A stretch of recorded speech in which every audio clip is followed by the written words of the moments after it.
Баршаңызға сәлем, құрметті көрермендер. Сіздермен тәбет ашатын салат түрін дайындайтын боламыз. Видеоны көрмес бұрын менің YouTube каналыма тіркеліп, қоңыраушаны басып кетіңіз. Ең алдымен қызанақтарды осылай ұсақтап турап алып, мясорубкадан өткіземіз. Дайын болған қызанақты алып, бөлек ыдысқа дәкеден өткізіп аламыз. Суын бөлек және дәндерін бөлек аламыз. Дәке болмаса ситадан да өткізсеңіздер болады. Үлкендеу ситалар болады. Міне осылай қолымыздың көмегі арқылы сығып суын бөлек аламыз. Міне сығып болдық. Дәндері осылай бөлек қалады. Бұл дәндерін алып тастаймыз. Бізде су дайын болды. Енді бұл суды отқа қоямыз және қайнатамыз. Сол аралықта біз қызанағымызды турап аламыз. Мен салатқа турағандай етіп турадым. Қалауларыңызша турасаңыздар болады. Және қиярды да турап алдық.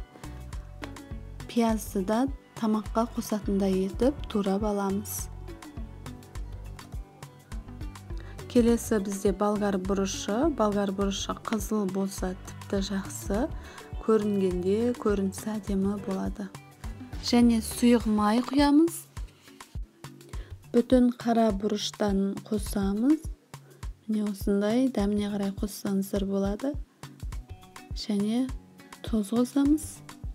Барлық қоспалардың мөлшерін описание бөліміне жазып кетемін. Сол жерден қарап жасасаңыздар болады.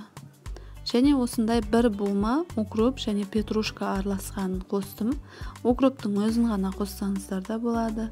Өз қалауларыңызша. Енді барлық ингредиенттерді қолымыздың көмегімен араластырып, бетін жауып 1 сағатқа қойып қоямыз. Және лавр жапырағын қосуды ұмытпаңыздар. Міне 1 сағат өтті. Енді бетін ашып, алдын ала жуылған банкілерімізге осы салатымызды салып шығамыз. Банкілеріңізді жақсылап бірінші көбік сумен, екінші таза сумен шайып, жақсылап жуып шығыңыздар. Банкілердің барлығына салып болғаннан соң, соңында су қалады. Ол суды құймаймыз.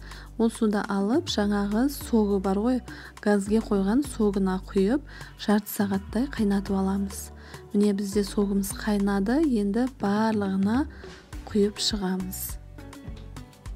Сокты бетіне дейін лікілдетіп толтырып құйып шығасыздар. Себебі салатымыз ішіне жақсылап орныққаннан кейін согы аз болып қалуы мүмкін.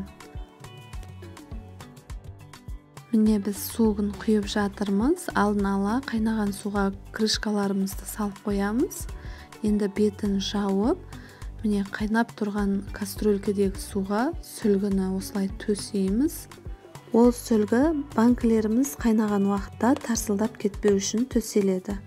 Енді осы сүлгінің үстінен жаңағы банкілерімізді қойып шығамыз. Қойып шықтық. Енді беті жабылса жауып, беті жабылмаса ешқандай зияны жоқ. Міне бір қайнатып алдық. 12 минуттай қайнату керек. Содан соң бетін ашып, осындай бір ас қасық уксус құйып шығамыз. Әр қайсысына бір ас қасықтан құямыз.